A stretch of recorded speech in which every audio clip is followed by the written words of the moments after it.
Welcome to Spring 2025 Applications of Generative AI.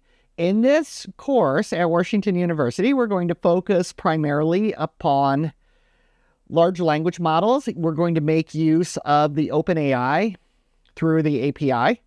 And we're going to also make use of LangChain to do a lot of the just chat and memory and other things that we want to do to make use of RAG, Retrieval-Augmented Generation, all these things that you're going to learn about that makes generative AI and large language models a really, really powerful capability that you can use. So let's go ahead and take a look at the introduction to this. Now, all of this material is available online, so if you're watching this through YouTube, you can certainly follow along with the entire course. I'm not going to grade assignments for you or anything like that. Washington University students will submit through Canvas and will also probably watch the videos more so through Kaltura than YouTube. But I do publish it on both sides, and all of this information is available on my GitHub repository, because really, this type of data, source code, obviously, fits much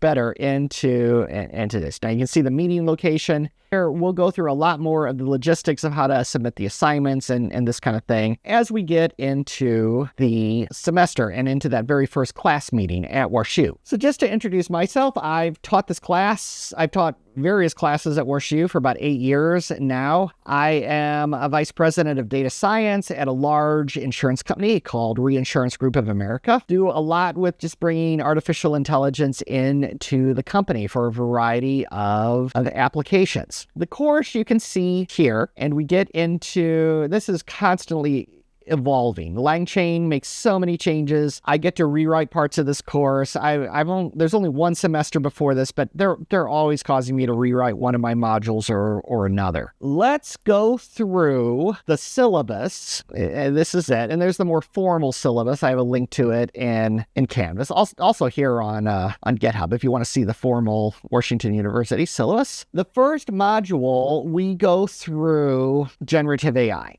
So the key things here, I'm just going to talk about what GenAI is. We'll go through this first part of it in this very video. You'll notice that each module is going to have 5 parts. Each of these parts is one video. Each of these videos, you'll watch those asynchronously. In Canvas, you come in through WashU, and we have a weekly sync, and then we meet in class 4 times during the semester. We'll go through each of those. These will last anywhere each from 7 minutes to 15 minutes. I try to keep each part in a reasonable chunk that you can watch all 5 of them at once per week, but you can break it up as you see fit. We get right into what I call prompt-based development. So you can use ChatGPT to write code. You have to write a lot of code in this class. There's an obvious question. Is it cheating to use ChatGPT to help you to write code through this course? The answer is absolutely not. That would be really, I don't know why I would forbid you to use something that as soon as you're going to program this in a company, they're going to say use this. Module 2, even, you have to use it. That's your job to use generative AI to generate the code to solve this one. So you're going to learn to construct a prompt. You need to give it very specific instructions so that it writes the code. Large language models, that's what this course is mostly about. We'll use OpenAI. We'll be using whatever the current one is. Currently, that's GPT-4o. There is a slightly, we'll get into reasoning a bit, but we'll do a lot of this in GPT-4o Mini. I tell the students to be prepared to spend $100 on OpenAI API fees. Typically, it's more like half to a quarter of that. Depends on how much you need to run these through. We'll use the mini version of the model a lot of times, which will save considerably on cost. We'll learn about chat and memory. This is the one that they made me pretty much recreate, so this is going to change a bit. So don't look too much at I'll have it updated by the time that we get to that. But they just made all of this stuff obsolete. It was like 6 months old, so it was time. So that's how fast this stuff moves. And then LangChain data extraction. This is great. You're giving it prompts. So you ask it for something and then it gives you a bunch of text back, and you have to parse that. And that is what Module 5 teaches you to do. Module 6, RAG. RAG's a huge technology technique here. Retrieval-Augmented Generation. This is where so when you're doing the large language model, you have something called a context buffer. This is the amount of input data you can send it. Modern large language models, you can put like 400 pages into here. So RAG deals with what happens if you have more than 400 pages. It'll just send the parts that are needed. Sometimes, even if you have less than 400 pages, it can be more cost effective to use RAG, but we'll get into that. Agents. You hear the word agentic thrown around a lot. Oh my gosh, agents are huge right now, and we'll see about agents. Agents are really just putting a lot of traditional code to link multiple large language models and prompts together. But agents are how you let it affect the real world. So how you can have it do a variety of things. Like you'll use the auto grader. The auto grader that you use in this course, I wrote it myself. It's actually, and it's not public.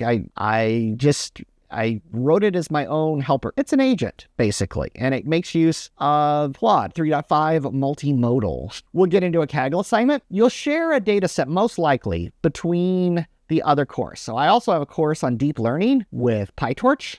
Some students take both at the same time, or some take them one right after another. You're not sick of me by one semester. You can go take another one. But the Kaggle assignment, this lets the students compete against each other. We'll learn more about what Kaggle is. It's basically the Super Bowl or the World Cup or the World Series, whichever part of the world you're from or you prefer to describe a big championship. So it's basically a way for data scientists, machine learning people to compete against each other. And you can win some serious money there. Multimodal, this is really, really cool. These are models that are taking in images. You can literally have it take in an image of a tic-tac-toe board. I give that as an example, and X's and O's filled in, and you can say, has anybody won yet? And it knows. You can take pictures of a tree and say, what type of tree is this? And it knows. I used to get so mad when students would send me screenshots of their code because I can't copy and paste a screenshot. You just give it to the LLM and ask what's wrong with this code, and it goes for it. So that is that.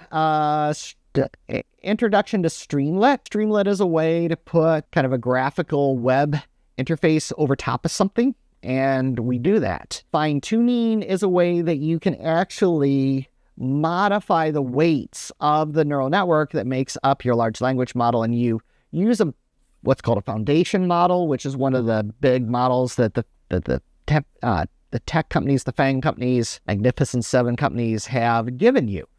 And then you fine-tune the weights to just customize the way that it's going to respond to you. Prompt engineering is very important. That's how you learn how to build prompts that are better, that give the large language model a greater probability of success.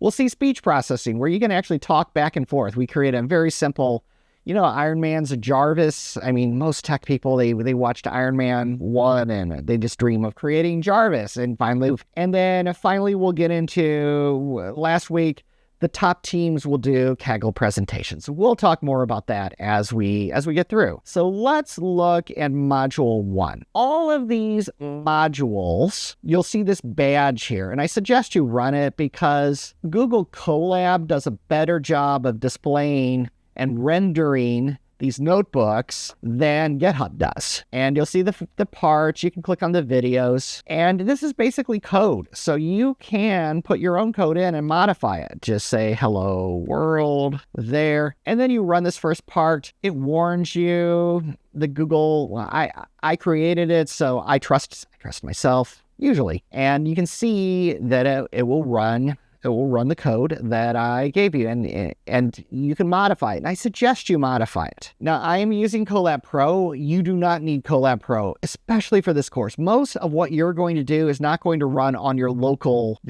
cloud, so it's not going to run in your notebook. You're going to be sending API calls off to OpenAI and getting the responses back from the large language model. So don't need to do that. When I show you how to submit an assignment, it's very important that you set up your keys. So if you click on this key button, you can see I have all sorts of keys or secrets.